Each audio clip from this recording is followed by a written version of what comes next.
The day I came home and found my clothes scattered across the lawn, it looked like the aftermath of a storm. I didn't yell. I didn't knock. I didn't ask questions. The locks were changed. A note was taped to the front door in my wife's handwriting.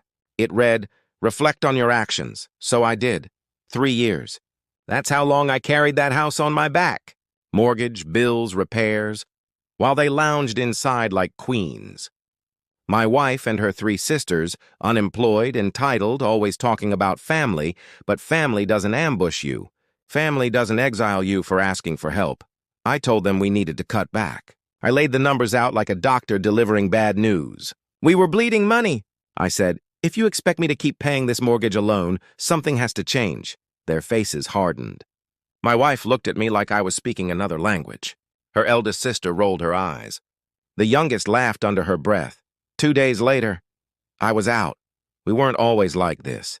In the beginning, it was just me and Lena. We were in love. We dreamed of building a life together. Then her sisters moved in, temporarily, after a breakup. That temporary turned permanent the moment they realized I'd never say no. I should have, but I didn't. I was raised to protect, to provide. And they used that to gut me.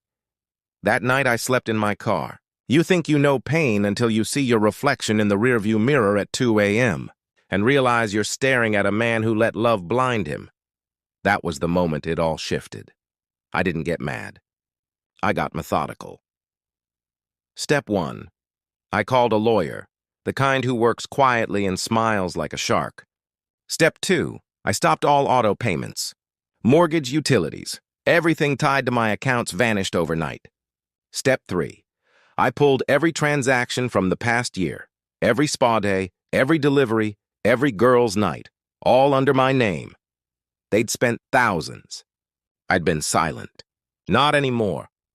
I started documenting, screenshots, voice recordings, security footage, because they weren't just freeloading, they were running illegal rentals and private parties out of my house. They even bragged about it online. Lena once posted a story that said, "Men are replaceable. Houses aren't." That one, I printed and framed. A month passed. I played ghost. No calls, no texts, nothing. I just watched from the shadows while the walls around them began to crack. They had no idea the mortgage had lapsed, that the electricity bill was unpaid, that the HOA was getting complaints. The first foreclosure letter arrived, then the second. They panicked. Posted online about how the bank messed up and the system is broken? No, sweetheart. You broke it when you thought I wouldn't fight back. Then came the legal strike. My attorney filed for separation of financial responsibility. He submitted proof of exploitation. And here's the kicker, an ownership dispute.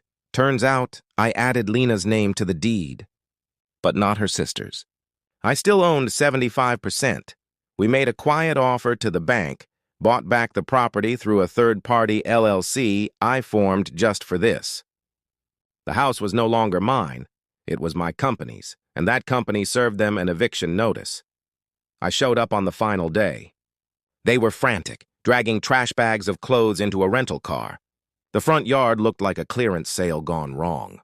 My wife ran up to me, mascara streaked, screaming, "You can't do this!" "Oh," I said, stepping past her, "but I already did." Her sisters started yelling too. Threats, insults, crocodile tears. The neighbors watched from across the street like it was a live TV drama. I walked up the porch steps, pulled out my keys, and opened the door. "You changed the locks," Lena shouted. "No," I said calmly. I changed the game. Inside, the place was trashed, scratched floors, stained counters, but I didn't care. The locks clicked shut behind me. Through the glass, she stood outside, stunned, exiled, poetic. Her lips moved. "How could you?" I didn't answer. But in my head, I whispered, "Reflect on your actions." It took weeks to restore the house. Room by room, I cleaned, repainted, replaced. I purged every trace of them. Their scent, their chaos, she called. She texted. Some angry, some apologetic. I never replied. Lena taught me a lesson. Love without boundaries becomes servitude. She took my kindness for currency. Now she's bankrupt. Funny thing is, I don't hate her. Hate means I'd still feel something, but I don't. I feel clean. I feel cold. I feel free. They wanted me to reflect, and I did. And I came back sharper. So no, I don't regret it. I just regret not doing it sooner.